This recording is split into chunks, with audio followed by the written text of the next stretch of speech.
परिचय। रात को सोते समय मीना ने ये महसूस किया कि उसका बिस्तर हिल रहा है।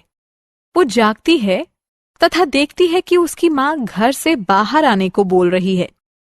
उसके पापा उसके छोटे भाई को अपनी गोद में लेकर भाग रहे हैं।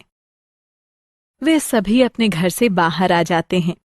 वो देखते हैं कि उनके पड़ोस के कई लोग पहले से ही वहां मौजूद थे। बाहर खड़े होकर वे देखते हैं कि उनके घर की खिड़कियां तथा दरवाजे हिल रहे हैं। मीना की माँ उसे बताती है कि ये भूकंप है। उस रात वे सभी पार्क में बैठते हैं। अगले दिन सुबह उसके पापा अखबार लाते हैं। अखबार की मुख्य खबर शहर में भूकंप के बारे में थी। बच्चों, आओ आज हम प्राकृतिक विपत्तियों के बारे में विस्तार से चर्चा करते हैं। आओ सीखें। प्राकृतिक विपत्तियों को परिभाषित करना, प्राकृतिक विपत्तियों के प्रकारों की सूची बनाना, प्राकृतिक विपत्तियों के प्रभाव की व्याख्या करना, प्राकृतिक आपदा के दौरान बरतने वाली सावधानियों का सुझाव देना। प्राकृतिक विपत्ति। अगले दिन मीना स्कूल जाती है।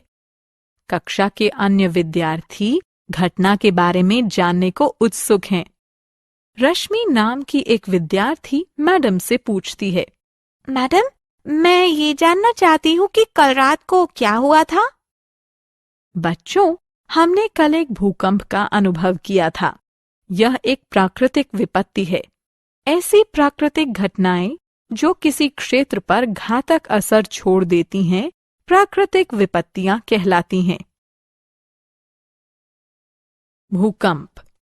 किंतु मैडम, भूकंप क्यों आता है? रश्मि, जब पृथ्वी के नीचे कोई अचानक परिवर्तन होता है तो उससे पृथ्वी की पपड़ी यानी क्रस्ट हिल जाती है, जिसके कारण भूकंप आता है। जब भूकंप आता है तो जमीन कांपने लगती है। जब कंपन तेज होता है तो जमीन के कुछ हिस्सों में दरारें आ जाती हैं। भूकंप के प्रभाव। मैम, क्या भूकंप के दौरान इमारतों की दीवारें भी गिर जाती हैं? हाँ, यदि इमारतें कमजोर होती हैं तो इमारतों तथा घरों को भारी नुकसान होता है। मनुष्य तथा जंतु घायल हो सकते हैं, यहाँ तक कि मर भी सकते हैं। संपत्ति को भारी नुकसान पहुंचता है, यहाँ तक कि भारी भूकंप के दौरान बांधों में भी दरारें आ जाती हैं तथा वे टूट जाते हैं। बांधों के टूटने के परिणाम स्वरूप बाढ़ आ जाती है। प्राकृतिक विपत्तियों के प्रकार। मैडम, क्या भूकंप के समान और भी प्राकृतिक विपत्तियां हैं? हाँ रश्मि, प्रकृति में और भी कुछ विनाश वाली घटनाएं जैसे बाढ़, सूखा तथा चक्रवात आदि होते हैं। ये प्राकृतिक आपदाएं कहलाती हैं। बिजली गिरना, सुनामी तथा भूस्खलन भी प्राकृतिक आपदाएं ही हैं। मैडम, हम इन सभी प्राकृतिक आपदाओं के बारे में और अधिक जानना चाहते हैं। बाढ़। अब मैं तुमको बाढ़ के बारे में बताती हूँ। क्या तुम्हें पता है कि भारी वर्षा के कारण बाढ़ आती है? जब अधिक तथा तेज वर्षा होती है तो नदियों में आवश्यकता से अधिक पानी हो जाता है तथा वह बाहर आ जाता है, जिससे आसपास का क्षेत्र डूब जाता है। पानी घरों, दुकानों, सड़कों, खेतों आदि में घुस जाता है तथा संपत्ति को नुकसान पहुंचाता है। बाढ़ जीवन तथा संपत्ति दोनों को ही नष्ट कर देती है। लोग बेरोजगार हो जाते हैं तथा वो शहरों की तरफ प्रस्थान करने लगते हैं तथा वहां जाकर वे मजदूरी करने लगते हैं। सूखा। अब हम ये जानते हैं कि अधिक वर्षा होने पर बाढ़ आ जाती है। अब जरा सोचिए, तब क्या होता है जब बिल्कुल भी वर्षा नहीं होती है? हाँ, इससे एक अन्य प्रकार की प्राकृतिक आपदा होती है जो कि सूखा कहलाता है। इस प्रकार हम कह सकते हैं कि सूखा तब पाया जाता है जब बहुत कम वर्षा हो या बिल्कुल भी वर्षा न हो। सूखे के दौरान नदियां, तालाब, कुएं तथा अन्य जल संसाधन सूख जाते हैं। खेती के लिए बिल्कुल भी पानी नहीं मिलता है। यहाँ तक कि पीने का पानी भी बहुत मुश्किल से मिलता है। इसमें अनाज तथा पानी दोनों की ही कमी हो जाती है। चक्रवात। बच्चों, क्या तुम जानते हो कि चक्रवात क्या होता है? चक्रवात में चक्रीय हवाएं बहुत तेजी से चलती हैं। बहुत अधिक वेग से चलने वाली तेज हवाएं रास्ते में आने वाली सभी चीजों जैसे पेड़ों, घरों, बिजली के खंभों आदि को तहस नहस कर देती हैं।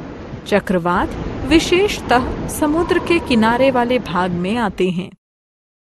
आकाशीय बिजली। बच्चों, तुम जानते ही हो कि आकाशीय बिजली भी एक प्राकृतिक आपदा ही है। बरसात के मौसम में जब आकाश काले बादलों से घिरा होता है, हम आकाश में बिजली कड़कते हुए देखते हैं। बिजली इमारतों, पेड़ों या मैदान पर गिर सकती है। जिस स्थान पर बिजली गिरती है, उस स्थान की सभी वस्तुएं जल जाती हैं। बिजली गिरने से कभी-कभी जीव जंतुओं यहाँ तक कि मनुष्यों की भी मृत्यु हो जाती है। आओ खेलें। सही विकल्प को उठाकर रिक्त स्थानों को भरें। भूस्खलन। बच्चों, स्क्रीन पर एक चित्र दिखाया गया है। इसमें आप देख सकते हैं कि मिट्टी ढलान से नीचे गिर रही है। जब ऊंचे पहाड़ों से घाटी में बड़ी मात्रा में मिट्टी तथा चट्टानें गिरती हैं, तो भूस्खलन कहलाता है। भूस्खलन होने पर पहाड़ी क्षेत्र के रास्ते बंद कर दिए जाते हैं। कुछ लोग घायल हो जाते हैं तथा कुछ मर भी जाते हैं। सुनामी। बच्चों, आपने सुनामी के बारे में अवश्य सुना होगा। समुद्री लहरों की एक बहुत लंबी तथा ऊंची श्रृंखला सुनामी कहलाती है। यह समुद्र के किनारे रहने वाले लोगों तथा उनकी संपत्ति को बहुत भारी नुकसान पहुंचाती है। पानी के नीचे भूकंप, भूस्खलन तथा ज्वालामुखी के फटने के कारण उत्पन्न होने वाली समुद्री लहरों की श्रृंखला सुनामी कहलाती है। ये लहरें 30 मीटर ऊंची तथा 200 किलोमीटर तक लंबी हो सकती हैं तथा 200 से 300 किलोमीटर प्रति घंटे की रफ्तार से चलती हैं। बाढ़ के प्रभाव तथा राहत। बाढ़, सूखा, तूफान, भूकंप, बिजली गिरना, भूस्खलन तथा सुनामी ये सभी प्राकृतिक विपत्तियां हैं। इन्हें रोका नहीं जा सकता। ये भारी नुकसान पहुंचाते हैं। इसके परिणाम स्वरूप बहुत अधिक क्षति पहुंचती है। ये याद रखना अति आवश्यक है कि जब ये प्राकृतिक विपत्तियां आएं, तो पहले लोगों को बचाना चाहिए तथा उसके बाद अन्य चीजों तथा संपत्तियों को बचाने की कोशिश करनी चाहिए, जो कि पुनः भी बनाई जा सकती है। सरकार प्राकृतिक आपदा समिति बनाकर भी प्राकृतिक विपत्तियों से प्रभावित लोगों की सहायता करती है। ये समिति ऐसी घटनाओं के घायलों को सहायता प्रदान करती है। देश के उत्तरदायी नागरिक होने के नाते हम जो भी कर सकते हैं वो करना चाहिए। उसके द्वारा हमें सरकार की सहायता करनी चाहिए। आओ खेलें। कॉलम क का कॉलम ख से मिलान करें।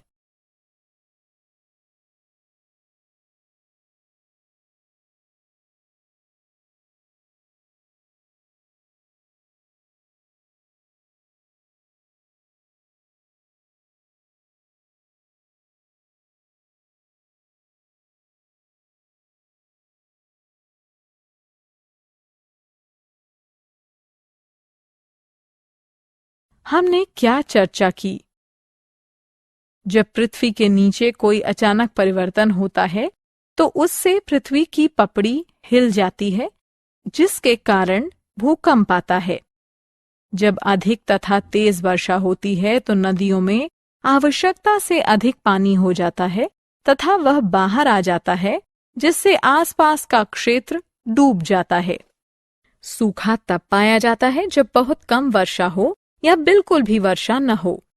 सूखे के बाद अनाज तथा पानी की कमी हो जाती है। तेज चक्रीय हवाओं का बहुत अधिक वेग से चलना चक्रवात कहलाता है।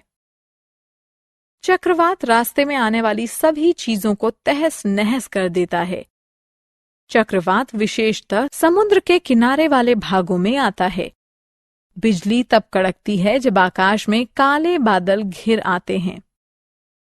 जब बिजली गिरती है तब सब कुछ जला देती है।